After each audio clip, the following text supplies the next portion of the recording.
Yeah, yeah, yeah, yeah. Don't know what you want. Yeah. Oh no no. Hey, you don't know what you want. Tryna start, tryna front. Don't know what you want. Hey, you do this shit for fun. Tryna start, tryna front. Oh no no no. Yeah. You back up in that shit again. I'll lay your head again. You gone too far. No, no. You hear it from your friends again. They ain't even got a man. When that shit gone in. Sometime, baby. Got nothing else to prove. It seems like you're confused. You don't know what to do. Gotta fight with you just to get to you. Gotta know for real that I'm into you. But I need to know you're in this too. In this too. Hey, you don't know what you want. Tryna start, tryna front. Don't know what you want. Hey, you do this shit for fun. Tryna start, tryna front. Hey, you don't know what you want. Tryna start, tryna front. Don't know what you want. Hey, you do this shit for fun. Tryna start, That song is so long. Oh, thank you. Thank you so much. Please don't stop clapping. This is the Press for Conversation podcast.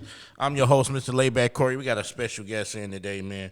He's dude been on here before, but man, ever since he been gone, we got him back. And man, he been doing a lot of hot things, man, writing a lot of hot records. And he also just been on a contest. When he won a contest with one of his homeboys that's hot in the streets now. My man Sam Watson, what's up, man? Yes, sir, man. What's going on, man? Oh, stop it. So what's going on with you, man? What you been up to, man? Man, just been working. Been in the studio all day. Been just working with everybody. Ever since I came back, it was just straight back to work. It wasn't like nothing changed. You know what I'm saying? I have been trying to let everything sink in over the past few months, and I haven't had that chance yet because of, just nonstop work coming my way, so which is good, but I'm also exhausted mentally, you feel me? Because of all the work we had to put in through that time of the competition and just coming back and doing another show right after that, and then just, work after that, you know what I'm saying? Just so work, period. So you said exhausted, so tell us, I noticed something a couple of days ago. You mentioned writer's block. Yeah. Does that have something to do with it? Yeah, absolutely. Before the competition, I had writer's block, but it wasn't as bad as it is now. After the competition, think about it. It's like we was doing the competition for at home back to back, like making brand new songs and in a small amount of time with all the stuff that we got going on, and then flying out to Atlanta, staying out there for 4 days. Then during that 4-day trip, we also went to the studio one of those days after we performed on the big stage. So you can imagine my voice was exhausted. You can imagine that we was tired, and at some point we wanted to just chill out and really just, have a day, which we did, but it wasn't enough. I would have loved like maybe a week off because it was just a lot. After the competition, we had a comeback show that was presented to us and made for us because of the competition and what had happened. And we did the show, had a great time. And then after that, it was just right back to work for me, at least. And I'm pretty sure Asaka can say the same, and same thing with Loriana. Shout out to her. But yeah, it was just a nonstop thing. It was just keep going. So I eventually was just so drained that it led to me not having any ideas on what to say and how to say it. I have ideas and I have things planned on what I want to do for the next couple songs or projects, but I just can't get nothing out, you know what I'm saying? So that took a toll on me mentally and physically now that I'm thinking about it, because I'm tired all around, you know what I'm saying? So have you taken a break since then? No. Have you taken a mental Not break? at all. Because, your mental health is very important as well. So Yeah. I think if you do the mental health thing, I think it's very, very important. Do you meditate? No, I've never done it. I've always thought about what if I tried it out, see what it's like. I'm pretty sure I would, enjoy it and definitely would prefer it. But I never done it, so I can't really I say. think meditation is cool. It relaxes the mind and relaxes the body.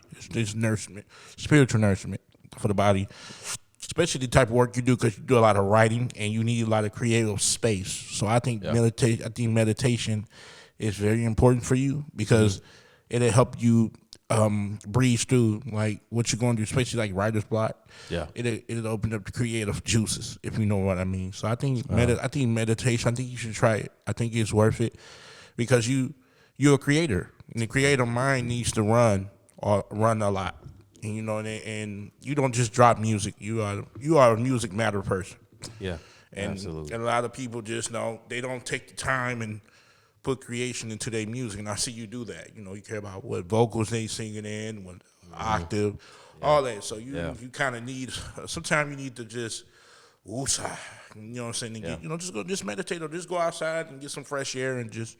I try to take occasional walks, so I try to incorporate that in my everyday life. I don't do it every day, but I try. You know what I'm saying? And so I'm gonna try a little bit harder this time to take my walks, especially with my little man. So I try. Right. I forgot. Yeah, you is a dad, man. That's good. I am. Not many people know that. Surprisingly. Yeah, because last time I was here, you wasn't born. I wasn't married. I wasn't a dad. I wasn't nothing. Right, and you the whole 9 yards now. Yeah. So, but give us the first night landed in Atlanta for this contest. So it was we landed in Atlanta early morning, and soon as we got to the Atlanta airport, cameras rolled up, and they gave us the spiel on what was going on. And basically, it was just nonstop. We on camera all day, every day throughout this whole process, which was cool.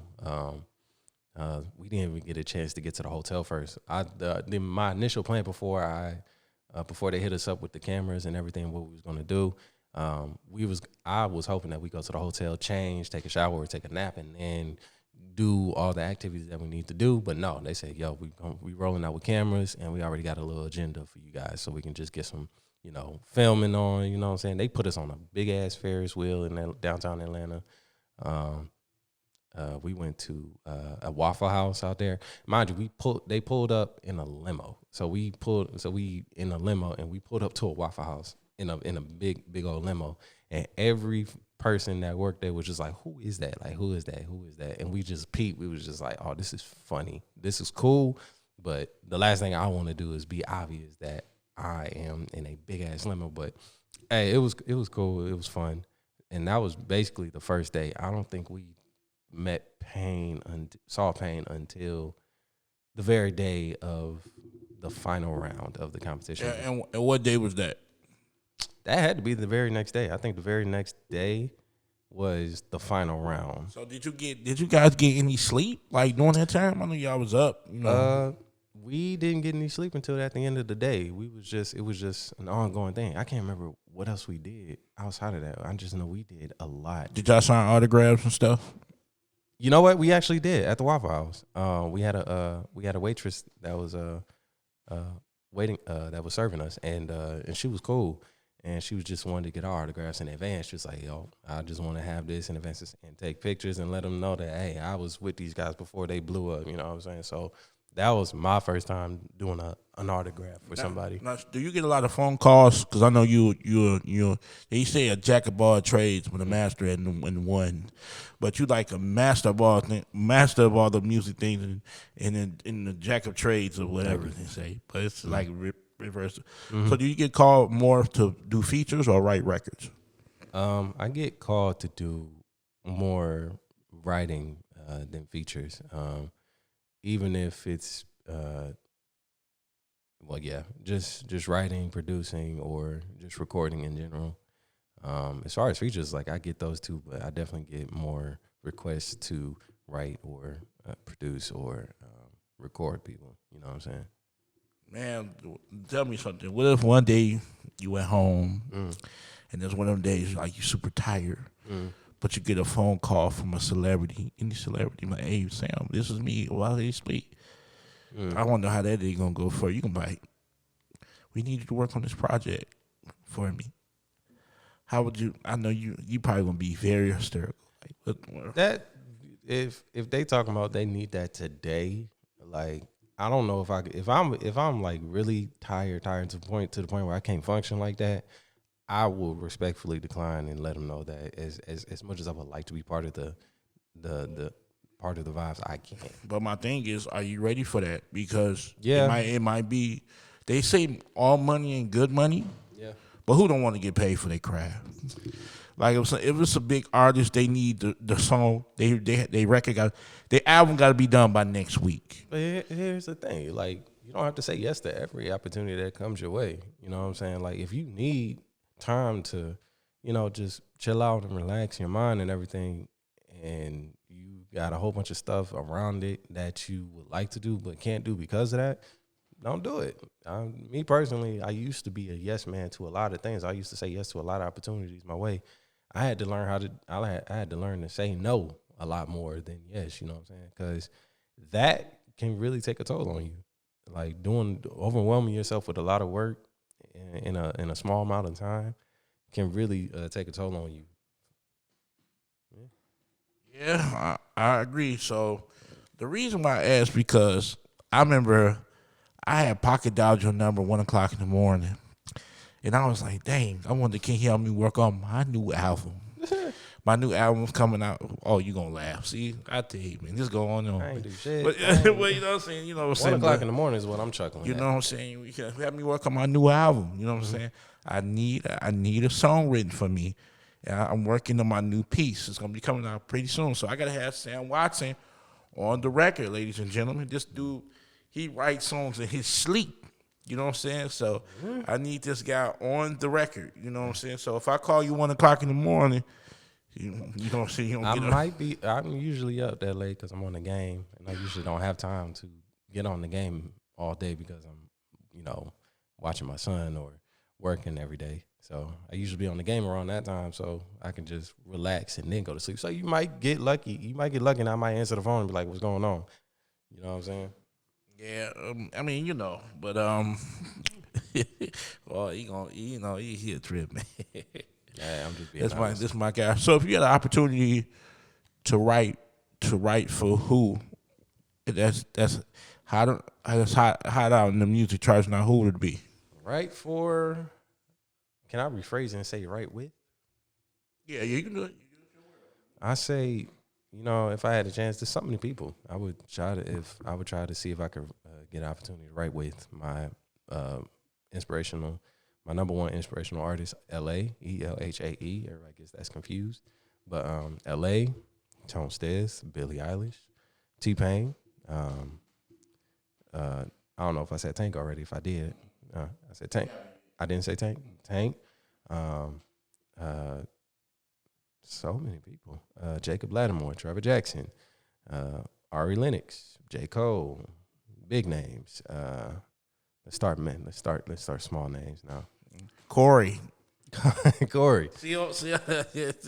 Let's start with people that deserve a spotlight. Oh, a bigger spotlight than they already got.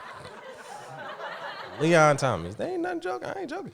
Like, these are people to me that are slept on until something happens. Like, or they should have been deserved the big spotlight. You're already in there. I already named you.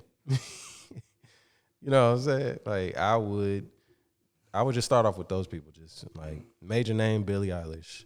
Other names, like I said, L.A., Tone Stez, Vito. Let's add him in there because he's nice. Fabo, nice dude.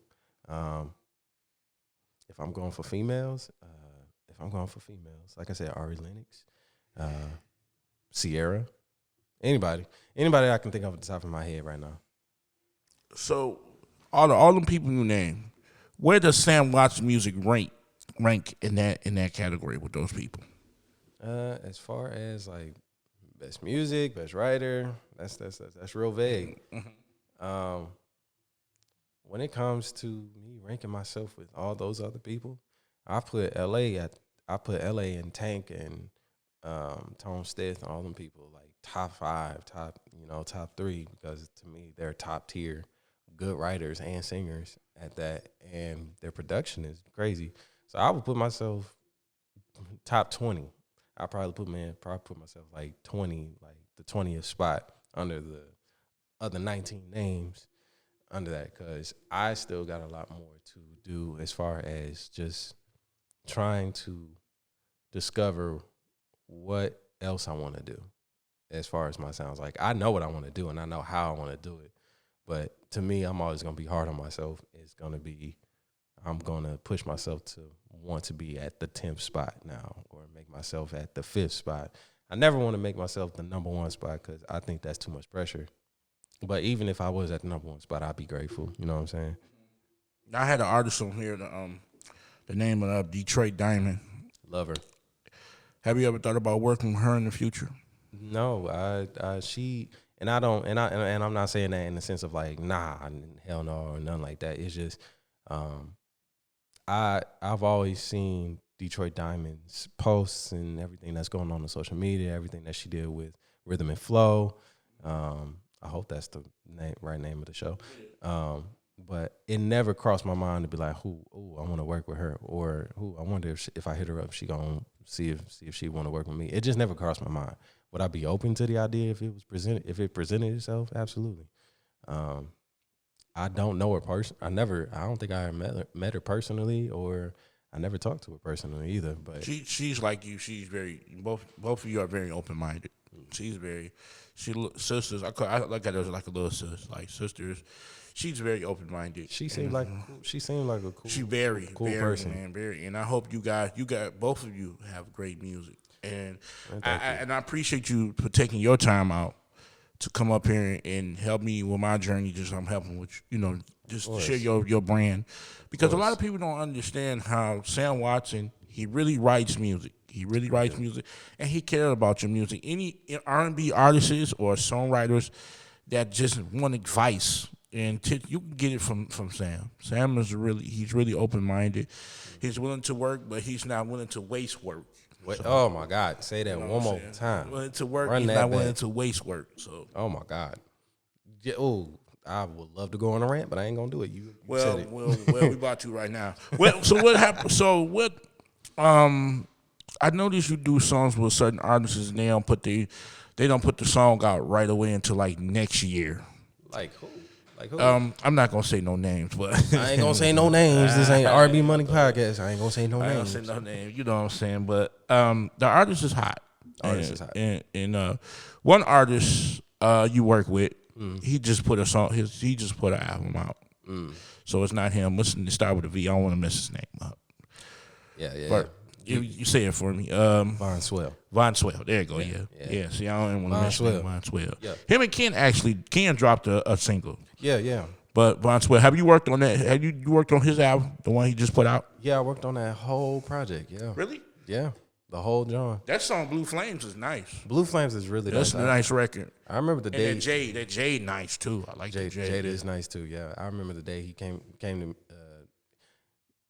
He came and booked the studio session per usual. Like, that's how every song was. Every song he had songs already written, ready to go, and he just books a session and then do it right there. You know what I'm saying? So it was like that with Blue Flames. I was like, this is different. This is old school loving type shit. And then he records the song. And I'm like, oh my God, now I can help him build off of this. So usually people come in, they have their ideas, they got their verses and whatever other ideas they want to add to it. And then usually I come in and add my 2 cents in there and like vocal produce them and help find arrangements that fit the song or make it even fuller and a lot more alive than it already is. You know what I'm saying? So with Blue Flame, I was jumping with ideas, and that happens every single time. I was like, how do you get all these ideas in your head? I was like, I don't know, they just there. Now, would you say you and Asaka, would you say y'all the same artist or y'all are different? We are 2 completely different artists. He's a hip hop artist that know how to sing, but he's hip hop at heart, and I'm an R&B artist at heart. I'm R&B at heart. I love hip hop, but I'm R&B at heart. You know what I'm saying?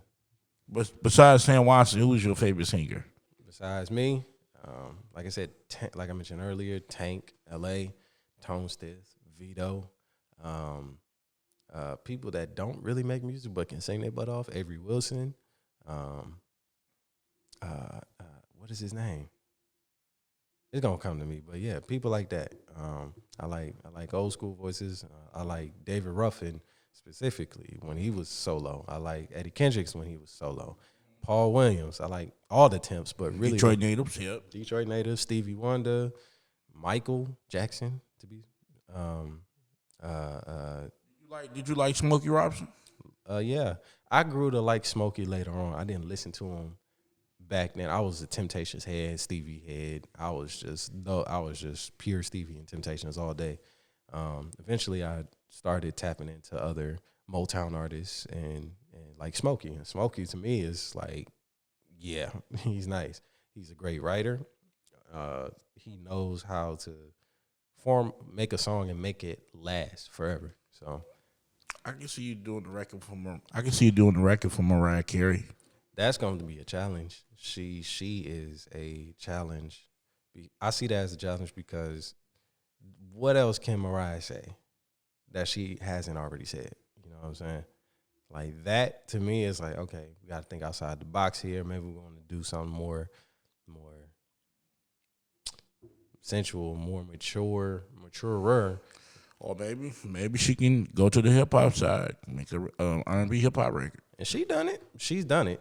The question is if she's open, if she's open to that idea. So I think it would be a challenge for me mentally because it was just like she's done it all. She's done it all in genre. So how can we top that? That's just gonna be my question. That's the same thing with Mary J. Blige.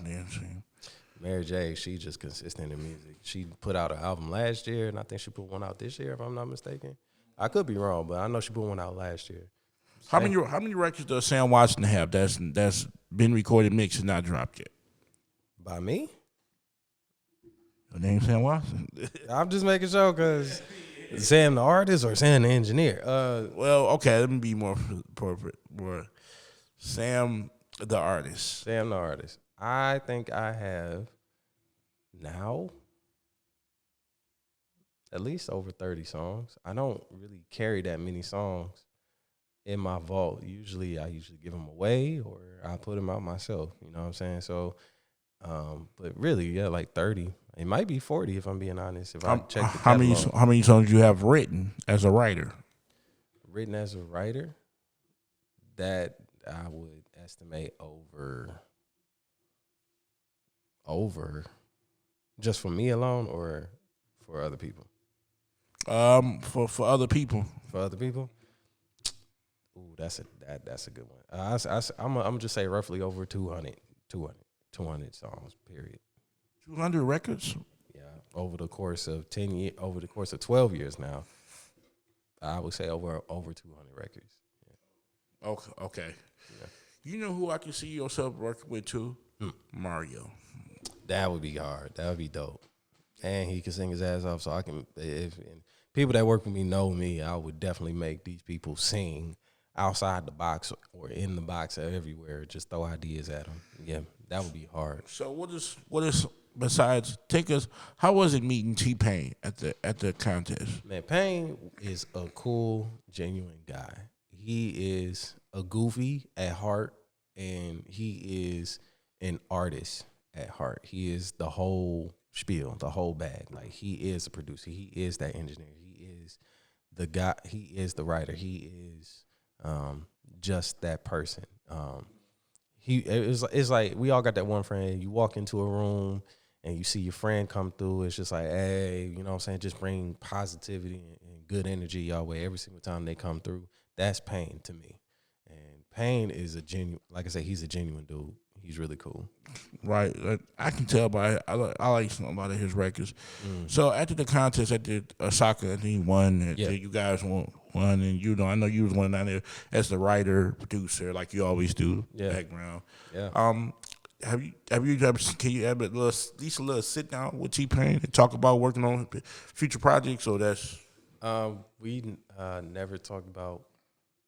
So after the competition, we all celebrated at this hookah spot somewhere in Atlanta, and Pain booked it out just for all the people that was involved with the competition. He just like rented it out basically, and it was cool. So we got there and we chilling, and at some point I was sitting in his booth and I was just eating, and he just calls me over and we just talked.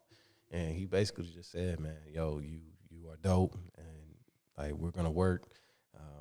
Just like Asaka may have won all the physical things and everything else, but trust me, you won. You definitely won shit too. Basically saying like, I'm locked in with Pain and he's locked in with me.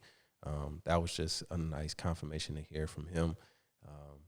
But no, we never really discussed anything about, future projects or anything like that. It was just like a regular conversation that was just one-on-one. You feel me? So what made you get into the competition? It was just because I remember the first time he threw the competition, I know Asaka was in it.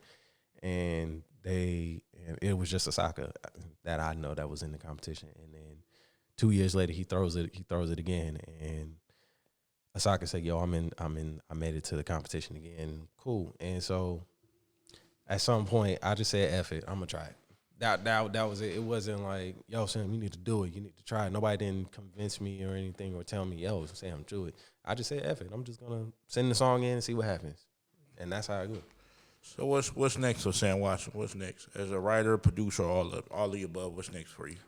As a writer, I'm helping. That's all. I'm not. It's always gonna be consistent in helping people working on their projects. I'm actually going to be helping a friend of mine write a full project. As far as producing, I actually just produced and wrote a demo with a couple of other people for a specific artist. I ain't gonna say no names. I'll definitely tell you afterwards for sure, and show you the demo too. As far as just me, I'm planning my next project, and I'm gonna be expanding my writing circle so I can get the help that I need to finally say what I need to say or get everything out that I need to say a little bit easier. So another project in the future or a couple of songs, no matter, just know more music is coming y'all way from me. All right, so the people that's watching this episode of the Press for Conversation podcast, where can they get in touch with the most wanted songwriter, Sam Watson? You can get in touch with me on my Instagram at Sam Watson Official. I'm Sam Watson _official. I'm the most active on IG, but you also can get in touch with me on the other social platforms, Facebook. I have 2 pages. I have my personal page and I have my artist page. I'm on TikTok. I'm on, that's crazy. What is it called? Crime in the D. What is that? That exists? Nah, but yeah, you can hit me up on any social platform. That's hilarious. You can hit me up on any social platform, and I'll try my best to respond. Or you can hit up my manager, who also is in my bio on Instagram. You contact her. You can contact me as well. All right, y'all. So like I said, Sam, we thank you once again. And you'll be hearing from me soon because I am going to be contacting you about my new album, my new mixtape I got coming out. You got a name for it? Huh? Not yet. You can hear me. You can hear me. I know, right? Not yet. Man.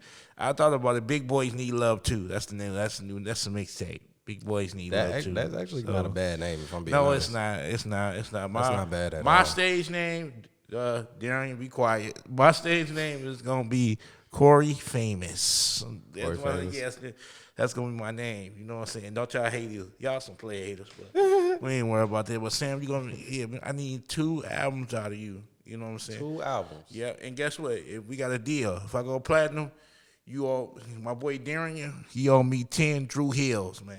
10 Drew Hills. You know what I'm saying? 10 Drew Hills. I need 2 Drew Hills out of his ass. So 10 Drew Hills. Yeah, 10 Drew Hills. I seen that challenge. Jesus. I seen that little challenge. And he ain't there anything about what I'm talking about. But we thank you once again for coming into the podcast. Hope to see you soon. Yes, sir. I'll be hitting you up for some future endeavors and things I got going on. But until then, y'all, this is a Press for Conversation podcast.